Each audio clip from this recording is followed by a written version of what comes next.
From our 22 News Broadcast Center, this is 22 News in Focus.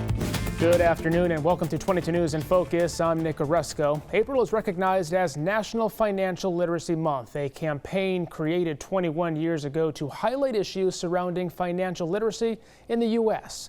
According to a report from the National Financial Educators Council, 38% of people surveyed said their lack of financial literacy cost them at least $500 in 2022, and an additional 15% said they lost $10,000 or more. Many people say they left high school and moved into the adult world not prepared on how to handle their money. And as a result, people have no idea how to budget, save, and control their debt. Today on 22 News in Focus, we're talking about ways to handle your money and pay down that debt. On the program today is Gordon Oliver, Director of Business Development at Cambridge Credit Counseling, and Todd Friedhaber, a financial counselor with that same company. Thank you both for being on the program today. Nick, thanks for having us. Very important month. Absolutely. Gordon, I do want to start with you, and if you can maybe discuss with our viewers, to our viewers, what is financial literacy? It's a great question. Financial literacy is basically the skills that it takes to operate your finances. So that comes from managing the money that you make, the money that you're going to invest, the money that you're going to spend. It's basically having a full understanding of that whole opportunity to deal with the money that you bring in. Why is a strong foundation in basic financial skills necessary? What is the benefit with that? So if we look at today's economy, just as a good example, things change over time. So we'll talk about the basic household. As a household, we have responsibilities that we have to meet each and every month. And having control of those responsibilities that are financial comes with having a game plan on how you're going to manage that, and also how to deal with things when they're great and how to deal with them when they're not so great. What are some of the major pitfalls of lacking financial literacy? Everything about money is having a game plan, just like it is many things in our life, goals that we have. So when you start and you're let's just say you're a teenager and you're getting ready to move to the next step of being a young adult, that's going to come with certain directions. One direction might be you get a job right away, start working, making money, and once you make that money, you want to have a game plan of what you're going to do with it and what your short and long-term goals are financially.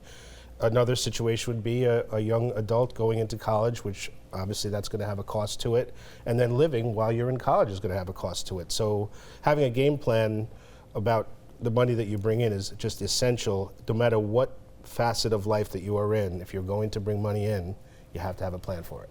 I would think it's never too early to start thinking about how to manage your money. Is there a certain age that you would let somebody know that maybe this is a time that you should start thinking? Is it before college, during college, in high school?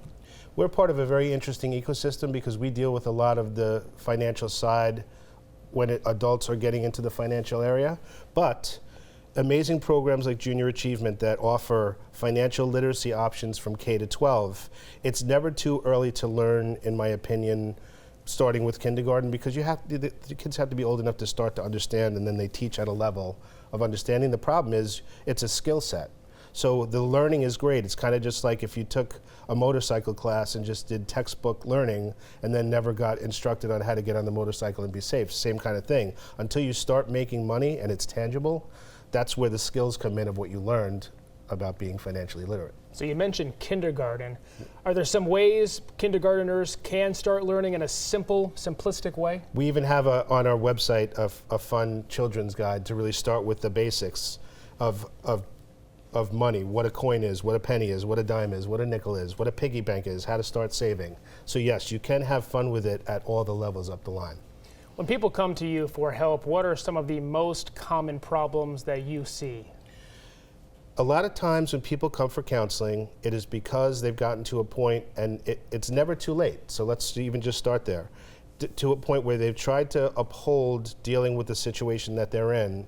And again, bringing up the current economy, when everything costs more, doesn't mean people make more money. So that the rise in everything costs, from gas to groceries to energy, all of that now adds an expense into the household that wasn't the norm.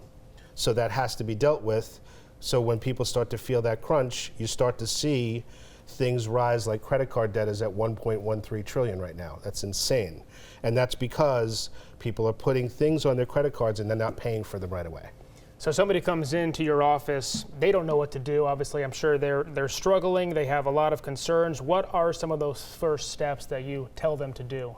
Credit counseling is a free service where the first thing that we do is hear the consumer what the problem is.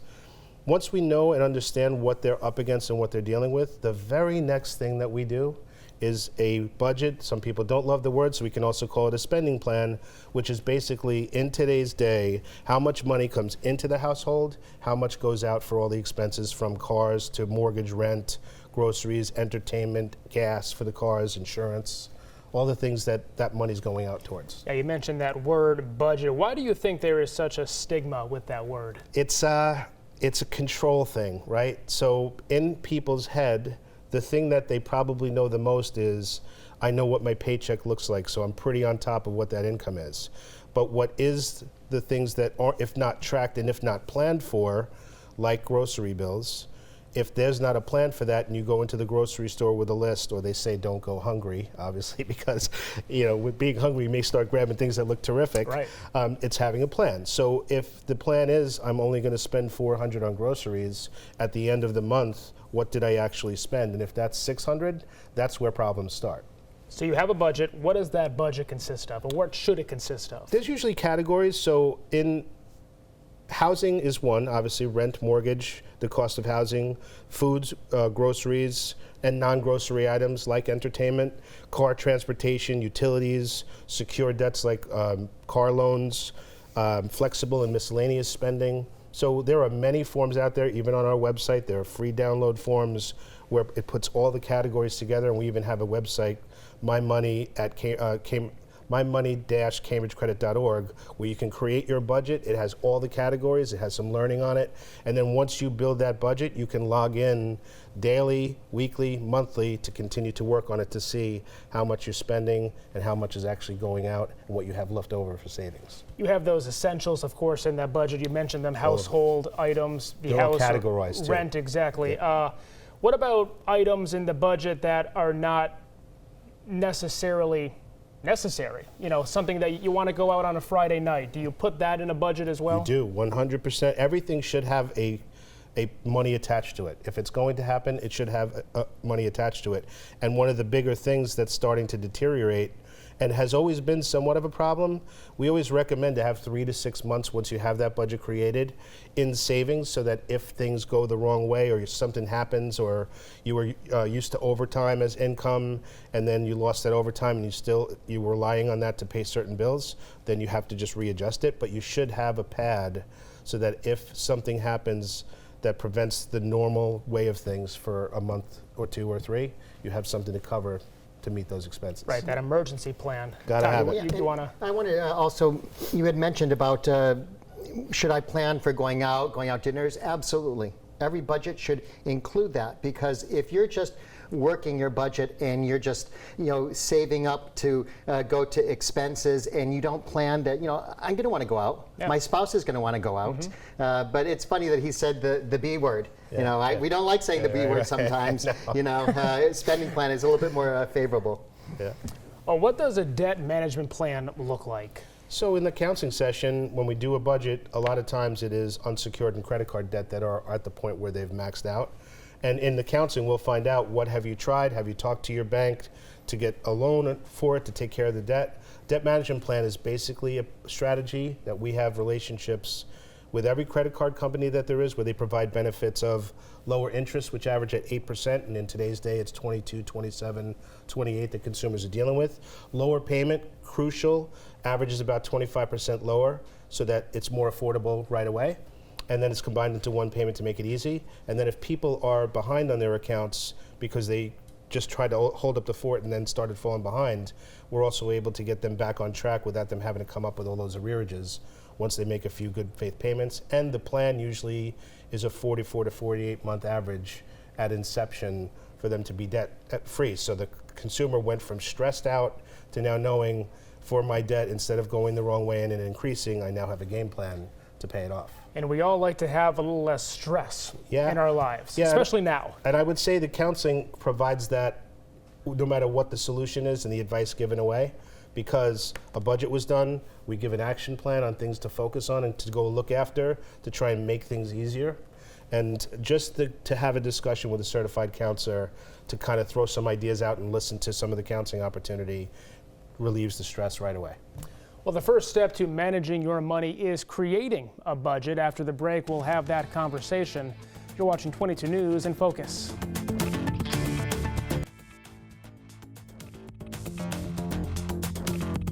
You're watching 22 News in Focus. We're looking at ways to improve financial literacy and better personal financial management. We're back here with Todd and Gordon from the Cambridge Credit Counseling. Todd, I want to begin with you. We spoke about a budget before the break. Really want to get into it now. How important is having that budget? Extremely important. Having a budget is really the key to unlocking your financial freedom.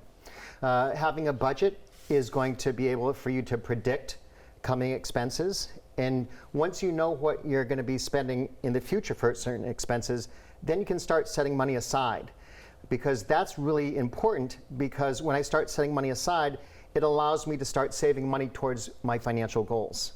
And that is important. We need to have financial goals, because when we have financial goals, it gives our finances a purpose. You offer the My Money Budget and Wellness website that helps create a budget. What is the step-by-step process with that? The first thing, I would say the first step is to be honest with yourself. Be honest with everybody that's going to be involved with creating the budget in your family. Let them know what you're doing, why you're doing this. And then step one is to gather all your income. Every area that you have income, you want to write that down. That's going to be your starting point. This is what I have to work with for the beginning of the month.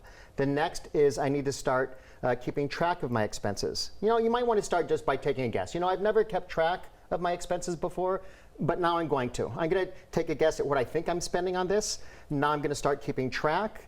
Once I've kept track for about a month or two, then I'm going to start going back and reviewing my budget. Where can I start making changes so that way I can continue to do the things I like to do? I believe we are looking at that website right now. Is it user-friendly? Do people seem to have an okay time managing and navigating through it? Absolutely, yeah. It's very user-friendly. And actually on the literacy side, it's never too late to start. And on the site, there's actually segments where you can go and learn different types of things that you might be thinking that you don't know well enough. For example, one of them are psychologies of spending.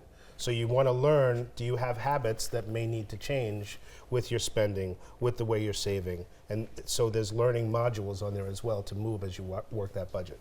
Now, things change all the time. Some expenses like utilities, gas, or food may fluctuate. How do you consider that and calculate an average? Well, when you start keeping track of your expenses, most people know what their rent, their mortgage, their car payment is, but then people start to get fuzzy. When you start keeping track of your expenses, you're going to start to actually see that your expenses are going to fall into one of 5 type of categories. Utilities is one of those categories, and there's actually a percentage of what we should be spending, what the average person should be spending, anywhere between 5 to 10% of their annual income on utilities. So that way I can start saying, all right, this month I spent a little bit more on utilities. Well, last month I spent less. And your budget is changing. It's not a stagnant document. I'm spending a lot less now on heat than I was 3 months ago. So this is why you want to keep track of your expenses so you can predict how much you're going to spend in the future. For some people, income can fluctuate, especially if you work in a business where you depend on tips. Waiter, for example. How do you figure out income in that situation? What you're going to do is we're going to start low. And what I mean by that is I'm going to take a look at my past 3 months of banking statements, and I'm going to look at all the pay periods, and I'm going to go with the lowest pay period, and that is what I'm going to use as my starting point. And then at the end, once I've gone over my budget, if I have extra money left over, I can start to make adjustments there, putting it in certain areas. And I would add for that very example, for some people some of it comes in the way of cash, even though the pay stubs will say what they're made, the way that is spent sometimes isn't exactly tracked. So you got to really have a journal of, tonight I made $172 as an example, so that when you're transferring that to the budget, it's actually an actual figure of the actual income. Right, so speaking of tracking, how often should you track it? Weekly, monthly, or Daily. anytime it changes? Yeah. Every time I go buy something, I'm keeping track of it. I know it's a pain in the butt having to write down things you see, like those people that are in restaurants that are counting calories. But if I am trying to figure out where my money's going, it's a necessity. If maybe you're not used to writing things down, start keeping receipts. If you lose receipts, there's plenty of apps right now, NerdWallet, things where I can start every time I swipe my debit card. I get a printout, I get a notification of what was spent. I just need to keep track of every little dime where it's going. And the answer to that is learn what you're comfortable with. If it's on the first of the month, I have an envelope, and every receipt that I get, I put them in the envelope, and then at the end of the month, I'm going to get my coffee, and I'm going to sit down and take out each receipt and put it where it belongs so I can calculate what I spent in what category. It's whatever you're comfortable with, so the key is to get into doing it. Get into a habit of doing it. It's also a good way to see how much things are increasing. You mentioned coffee. Coffee wasn't the same price it was a month ago. No, for sure. So you can definitely keep track of that. Absolutely. Some financial counseling says pay yourself first. What does that mean? What that means, there's other budgets are really, they're zeroed in on what your monthly expenses are by taking that money and paying each one of those categories. Paying yourself first, what that does is it allows me to start paying myself first in terms of big financial goals. And then the money I have left over is what I'm going to have to learn how to live on a means, and then putting it into my monthly budget. You mentioned, let's go back to that budget. Obviously, you want to go out on a Friday night. You should accommodate for that. What about holidays, special events, birthdays, same thing? Absolutely. And holiday season, it's not just presents. You know, there's going out, there's dinners, there's all kinds of things. I have a couple of people that I work with that say, come September, October, November, their paychecks, they're using a lot of that money just set aside for the holiday expenses. How often should people review their budget? Monthly. Again, your budget is not a stagnant document. Your budget is going to change. I want to review my budget every month and then start making changes. Have yourself a summer budget. Have myself a winter budget. Have myself a crisis budget. That's huge. What is going to happen if something happens to my spouse? If I lose a job, if they pass away, what type of benefits am I going to receive? How long is that going to take? What can I sell? So you want to have yourself a budget. As Gordon was saying, you want to build up a reserve, a fund, at least 6 months to a year worth of expenses. So if something like that does happen, and it really hits, you know what? I know I'm covered. I have the money to get myself through this rough period. I'd assume that people come up to you and say, okay, I have this budget. It's hard to stick with it. What do you say, and what advice do you give to them who may be struggling to stick with that set budget? The reason you're doing this budget is why? Because you have goals, you have an end, you have a sight, and you know what you want to do. Keep that goal in mind. If it's hard to, with money, set up auto draft payments. Look, if you're going to buy something, take a second and look, and I really need that expense. There's all kinds of budgeting apps and worksheets.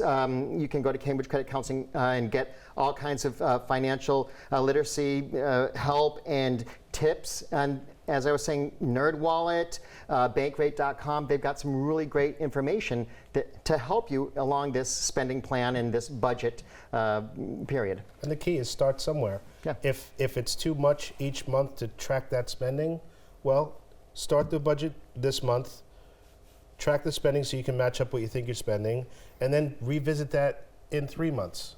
If that's more comfortable, where you don't want to feel so burdened or you don't feel you can find the time. Start somewhere, and then as you start to feel like you're in control, you'd be surprised how it changes your habit. And this is a financial literacy skill that is imperative for people to implement. And Gordon, you mentioned that it's never too early to start having a budget or talking about money. You mentioned kindergarten, a nice piggy bank. Absolutely. Parents give their kids a piggy bank, they understand what a coin is, they put it in, and that's how they learn. Think about it like this. If the first time you started a sport with your child and they're kicking the soccer ball and they kind of have no no real tangible way to do it. They don't have any skills, but in 3 years, there's going to be a major difference. Same thing with money and learning and getting closer to the time in your life when you get your first job. Then what do I do when I start making my money? What's taxes? So it's building up to that point so that at that time, they've already been learning what to do. All right, well, Americans are facing billions of dollars in credit card and loan debt. We'll find out how to get that under control when we come back.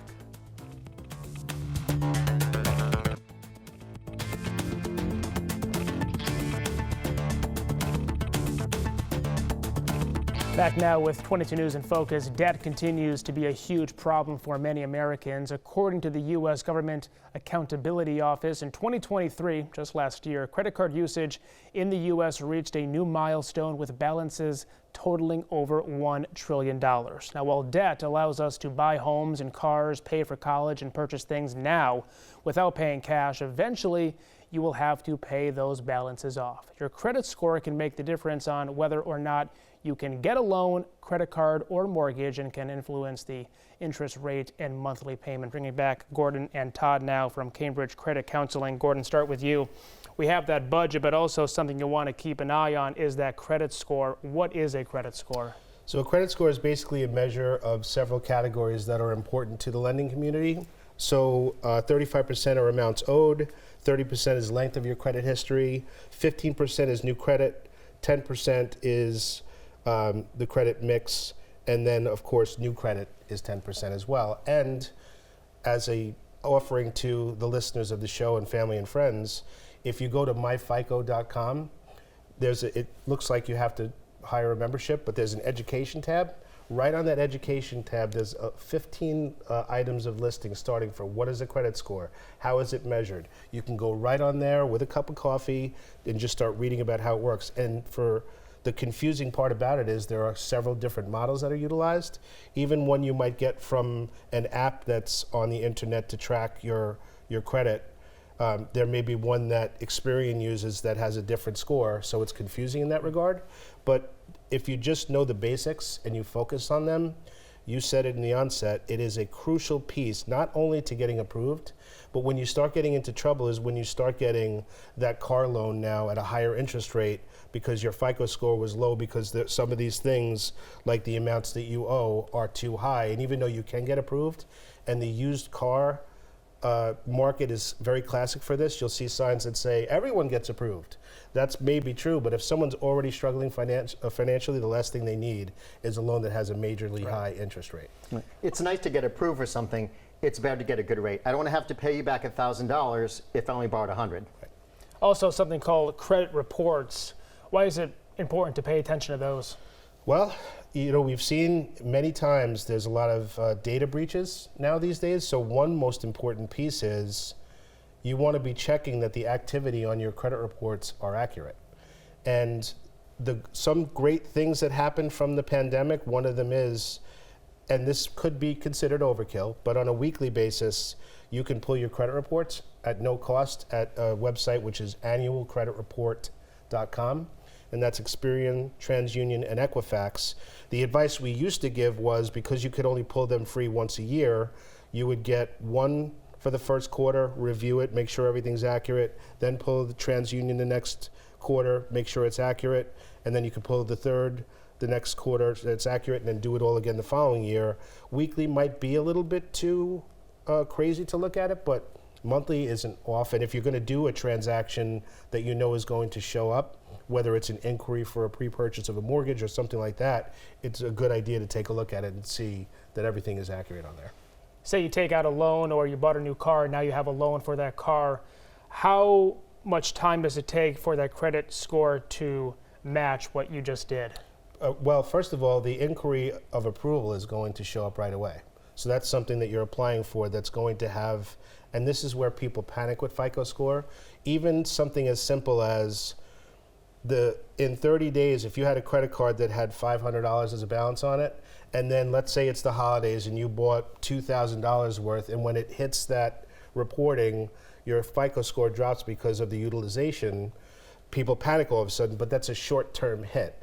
The things like applying for and assuming more debt will take longer time to get back to where it was and even greater. And that's one of the things in a debt management plan. When people are paying debt down, they're actually improving themselves over time because the debt's coming down and they're not incurring more debt. So right away is when once you start getting approved for the loan and that transaction's done, it's going to your credit report and it will start being tracked. And there are different levels to that report, right? Absolutely. Yep. What are they? Well, public, you've got the public information, which shows a history of where you've lived. It shows if any of the loan, any of the outstanding balances that you have and the inquiries that you actually applied for. And sometimes we see things, and again, more advice on the literacy side. Sometimes we'll see when a customer is trying to get approved for something and they apply and they get denied. Their next reaction is, well, let me go try another bank. And if you do that 2 or 3 times, now you've got 3 inquiries already not getting approved, which lowers your score. So history is important on the credit report. Accurate information is important. And of course, is everything on there in the categories what your activity? To be able to challenge some of the things that are on credit reports is something that people don't necessarily know that they can do. But if there's inaccurate information in the credit report, the first thing you should do, and here's another thing that's very important, not every creditor reports to all 3 of the bureaus. That's why you have to look at all 3 of them. So if something shows up that's inaccurate on one of them, then you're going to want to put a dispute in. And if you go right onto the credit reporting agency's website, it gives you a path to that dispute. And you can even put a 100-word comment on why it's inaccurate, and so that if anybody's pulling any credit or looking at your credit, you can have that displayed information of why you have put a challenge in on something that might not be Your side accurate. of the story. Yeah, yeah. If you don't have credit, how do you start? Go ahead. So there's many ways to do that. Teenagers are kind of like the perfect example of that. In today's day, there's a lot of opportunity to get what are secured debit cards, but they also come with an opportunity to do education modules, where as you pass education modules, you're starting to build credit because you're learning. And then what a secured credit card is basically you put money up as a balance to use as your line of credit. And then eventually, if you do good behavior, you use it, you pay it, you replenish it, eventually some of them will turn into a credit card and a line of credit. Also, I always tell people, start out by having a savings account, start out by having a checking account. Okay, I've had a checking account with Bank of America for 18 months, and all of a sudden I'm in their system and I'm starting to get offers for Bank of America credit cards. Because they see that you're handling your business, you're handling your finances. You can start applying at store cards, because where can I use a Macy's card? At Macy's. You know, a gas card, these are usually easier cards to get. And then I can go towards a secured credit card. But there's the good, the bad, and the ugly when it comes to right, no, this, sure. the ones that will just rip you off and Yes. take all your money. Got to be careful, for sure. A lot of high schools actually help prepare students to get a credit score, at least some credit. A lot of high schools offer a credit union so that you can start with a bank account, right? How Yeah, they have important is that? partnerships with banks, you have to set that up. Yeah, absolutely. The partnerships, also some really great programs. Some that Cambridge is involved all the time is Junior Achievements, where they have a round robin, and that student gets a profession that they're interested in. This is how much they start out with. And then from there, they start doing their daily routine. You know, I need a place to stay, I need transportation, and they actually learn how to start managing their money. It's a great program. It takes time, but there are opportunities to do that. And again, we have information in our education platform on this. And at any point, if anybody has any questions about that, they can always reach out, for sure. Absolutely. Well, student loans have impacted the finances of millions of Americans. We'll have that conversation when we come back. You're watching 22 News in Focus.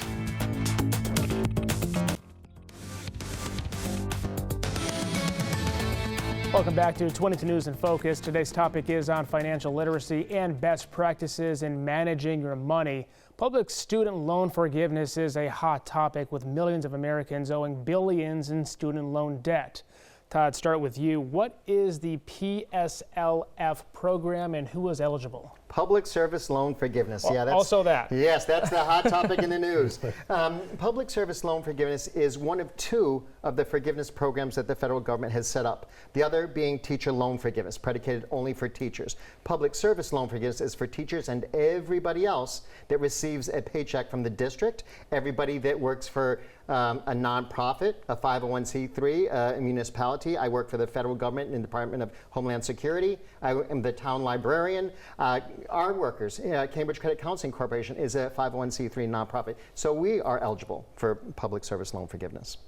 Which loans are qualified for the program? The loans that are qualified, they must be direct loans. And if they're not direct loans, if they're maybe a Perkins loan or a federal family education loan, these older loans, then what I need to do is I need to bring those loans into the direct program, and I would do that through consolidation, a federal consolidation at studentaid.gov to make them eligible for public service loan forgiveness. Is that how you apply as well? Well, you actually don't apply for public service loan forgiveness. The way it works is either you must have the correct type of loans, direct loans. I must be working for the right type of employment, and I also must be on the right type of repayment plan.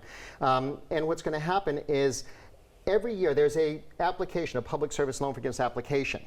I suggest that you submit that every year so that way you can see your progression and you have a record of how you're paying your bills and that you have another 12 qualifying payments to the 120 needed.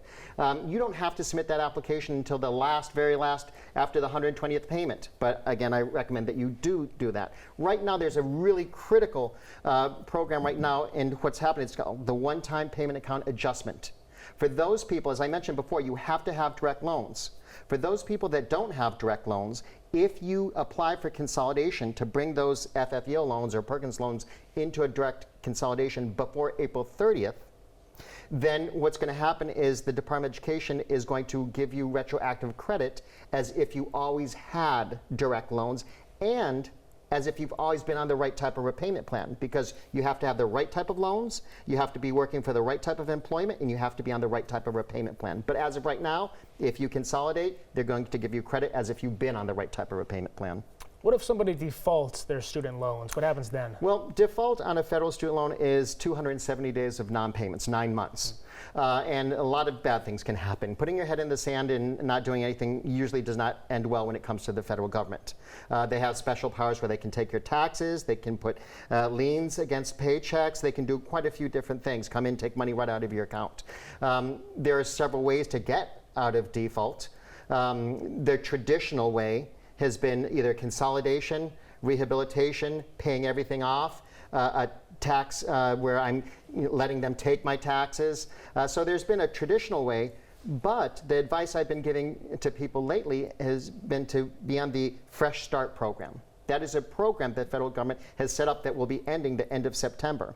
And the Fresh Start program, what that does is it gets you out of default right away, and it can reinstate some of the benefits in terms of getting, applying and receiving financial aid again, removing derogatory remarks from your credit report, and then getting you on a steady in-repayment plan. Student loans kicked back in again last year. Do you find that many people are struggling now that those payments have once again reoccurred? Absolutely. They started after a 3.5-year pause of no payments, no interest for loans that are owned by the Department of Education. People took a lot of advantage of that. And now they're seeing that they did not work their budget. They did not realize what's going to happen, and I'm receiving tons of calls constantly about, I don't know what to do. I'm already 4 months past due on my student loans. There is also something I should mention. It's called an on-ramp period when it comes to these federal student loans. And if I have not made a payment between now and the end of September, what will happen? Well, I'm not going to receive any derogatory remarks. I will not receive any late fees. I will not go into default. What will happen is the interest will accrue. And if I am pursuing public service loan forgiveness because I did not make a payment for 3, 4, 5 months, well then 3, 4, 5 payments did not accumulate toward the 120. I'll have to add that onto the back of the loan. President Biden keeps talking about and mentioning canceling student loan, or at least forgiving a lot of borrowers. What do you tell clients who are maybe asking that question, oh, well, my money might be gone soon because of this next, Biden administration campaign? What do you tell them? I said, don't count on it. Yep. Don't count on it. We saw what happened over the summertime, right? $10,000 forgiveness up to 20. and then where did that go? I say what you really need to do is go to studentaid.gov. Learn. So many people I speak to have no idea what type of repayment plan they're on, that there are different repayment plans. I say do your homework, go to studentaid.gov, learn about the type of plans that you're on, that are available to you, and the different forgiveness options. What is debt consolidation, and what are the pros and cons of that financial move? A debt consolidation, what that is they take all your unsecured debts, usually credit cards. I get calls, Todd, Cambridge helped me with my student loans, get them forgiven last year. Thank you, I'm facing 2024 debt-free in regards to student loans. But now, as Gordon was saying, my interest rates on my Gap, my Banana, my Disney have all gone from 17 up to 27.99. What can you guys do? They take your unsecured debts and consolidate into one simple payment. Usually that payment's less than what you're paying on your own. But now, when you make that payment gets dispersed to each one of the creditors at the reduced rates. Instead of you paying at 27, 28% or higher, you're paying typically at 8, 6, or some even 0%. So as Gordon was mentioning, you're making your monthly payment, you're still receiving your statements from your creditors, and you're actually seeing your balances coming down, and that's bringing your debt to income ratio up in line with banks are looking for, and that's making you more attractive to banks. What is bankruptcy, and how should people navigate through that? Well, bankruptcy is it's a financial relief. It's a form where either by restructuring your debt or through liquidation, paying off your debt to get you into hopefully into a better place financially. I recommend that if you are struggling with debt, such as maybe paying your house payment, or you have collectors constantly calling you, that you would need to speak to a bankruptcy attorney, because only a bankruptcy attorney can truly tell you if the bankruptcy is right for you. Here's why the credit counseling is important, because when you talk to a counselor, what a counselor is doing is looking at all the variables, looking at all the options. And bankruptcy is a solution that we don't give that advice, but if a consumer is looking like there is no solution, medical problem, that can't work full-time anymore, they have mounting debt, the creditors are calling, or they know that they can't pay them, a bankruptcy attorney will sit and consult the client, typically as a free consultation, to see if it's a viable move and if they're eligible for it. But that's what counseling's about.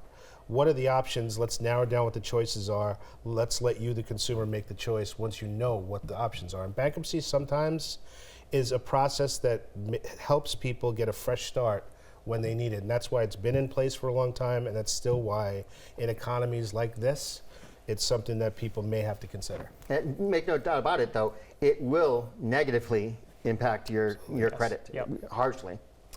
Well, once someone has organized their finances and is working to get out of debt, what comes next? We'll have that conversation when we return.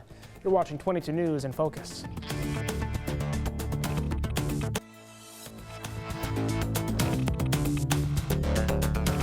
We're back with 22 News in Focus and our discussion on financial literacy and how to organize your personal finances. Once someone has a plan in place, what comes next? Back with Gordon and Todd from Cambridge Credit Counseling. So what is involved in your credit counseling program, and how long do people continue with your counseling services after they begin working their plan? It's an excellent question. Credit counseling, because it's a service that doesn't have a cost to it, people can call us and talk to counselors and interact with counselors all the time. Whether or not they go away with a game plan and they don't join the debt management plan or a service we provide, we have customer service that if you look at the ratings of the service that we provide, people rave about the work that we do because it's a continuous process. And over the life of a 48-month plan, things can change, so they need to talk to somebody. So we have customer service and counselors that are always available. A lot of times we'll send people away and they'll have an action plan and a budget, and it may not work, and then they'll call back and talk to the counselor to try to revisit some of the things that aren't working. So the counseling's always available. And one thing I want to make is a tremendously important point. Mental health was a big issue during COVID and still is because of the economy. One of the major factors of mental health is the lack of financial wellness or the understanding of who to turn to when you don't have a good way of things with your finances. And to the employer community in the whole entire country, we're national. Most employers have financial advisory for retirement. They have all kinds of benefits, health care, typically don't have a counseling opportunity for a workplace person that's struggling and doesn't know where to turn to. And there's a lot of bad products out there that are advertised that don't counsel people and don't really help people. So for employers, they can add our services as an employee benefit that at no cost to offer that confidentially to employees, because they don't like talking about that business. They just need to know, if I'm trying to get my financial wellness where I want it, and I have debt problems, or I don't know how to budget, and I need to talk to a counselor, having that resource is pivotal. That's huge, absolutely. And I think that's a really big piece, because in the years past, if you had an employee that was, let's say, struggling with alcohol or drugs, what would the employer usually do? Fire you. Right. And now I believe you have to offer some sort of counseling. The same thing financially. When you are struggling, how many teachers I speak to that say, I feel like I'm on this wheel of just getting a paycheck and it's just going out to debt and I'm not getting anywhere? So that's huge. So what are some best practices to help stay out of debt and improve that mental health? A lot of the research that a person and family need to do is into the habits. This is not just about money coming in, money going out. It is looking at the habits that we have. And in some of the things that we provide, as an example, we have a newsletter that we provide on a quarterly basis. And the topic in this newsletter that came out in March is paying down holiday debt. And the advice is what we're talking about. Create a budget, prioritize payments, cut unnecessary expenses, talk to a counselor, communicate with creditors, plan for next year. It's all about action, right? So if you don't know what to do, knowing you have someone to talk to that can help steer you is important. And it's never a secret that in January, February, when the holidays are over and people are opening up those statements, that they've overspent, and now we have to put a game plan together. So sticking to it, seasons change and so do finances, but putting the effort in and changing habits and looking what can be altered in your plan of how you're handling things is something that requires the activity. So you have to put time in your calendar to sit down and continue to work on the things that you've implemented to be able to continue the strategy and to continue to put the plan in place and keep it there. Now, for the younger generation, this has become a fossil, but checkbooks. Using a checkbook used to be one of the most common ways to keep track of income and your spending. Now, most people don't know what we're talking about because checkbooks, younger generation, doesn't use them. What are some effective ways that people can use to keep track of income and spending? Auto debit, direct deposit.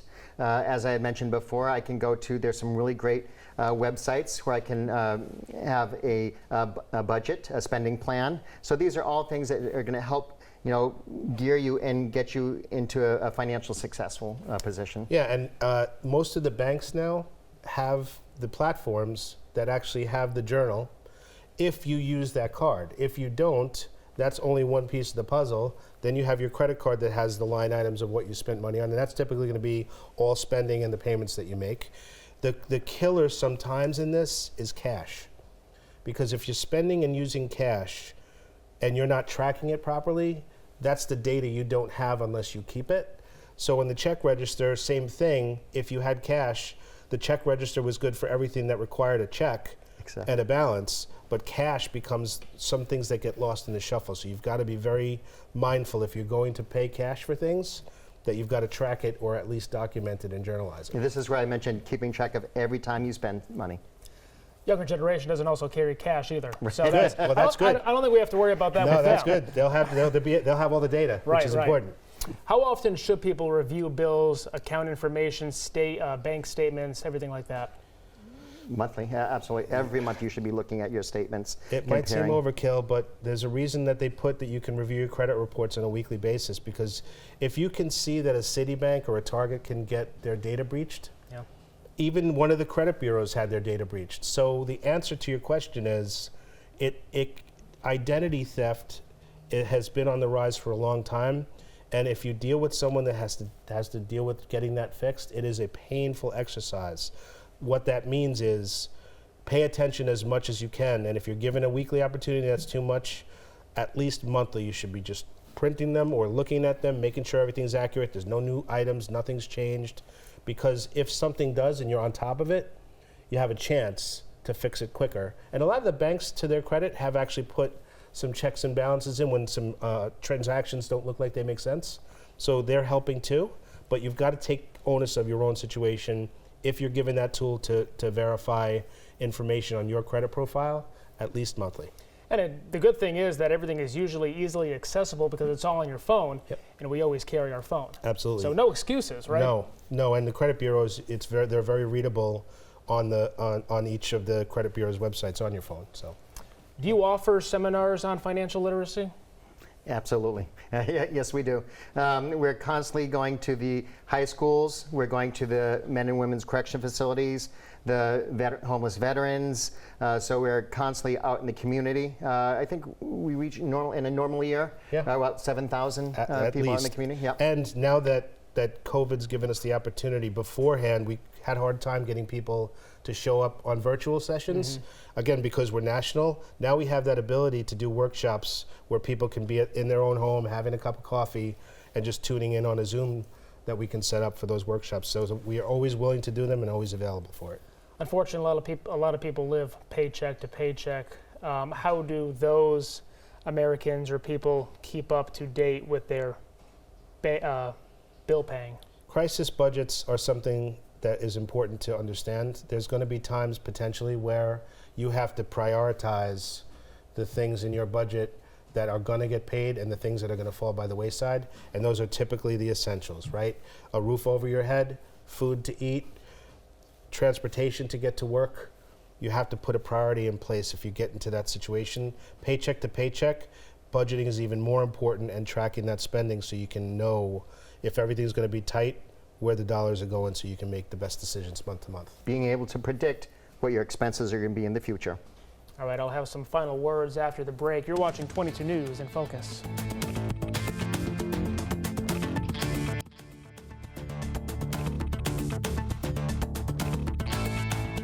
You've been watching 22 News in Focus. Today we've been discussing the importance of financial literacy and personal financial management. Thank you to our guests from Cambridge Credit Counseling for providing their expertise on this situation.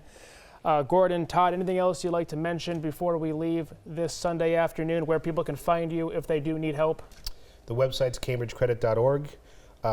My advice for everyone listening is it's never too late to start. And if a family member or friend is in need, this can be done and started at any time. It's always just getting the plan in motion and getting started. And my advice is, if you're tired of not being able to go out and do the things, and your spouse is nagging you because you can't go out, start now. Start keeping track of your expenses. Start working on budget, and pretty soon you will get to reach that final objective of being able to be financially sound. All right, great information there. And if you missed any of the program today, you can watch it in full at our website at wwlp.com. From all of us here at 22 News, have a great Sunday.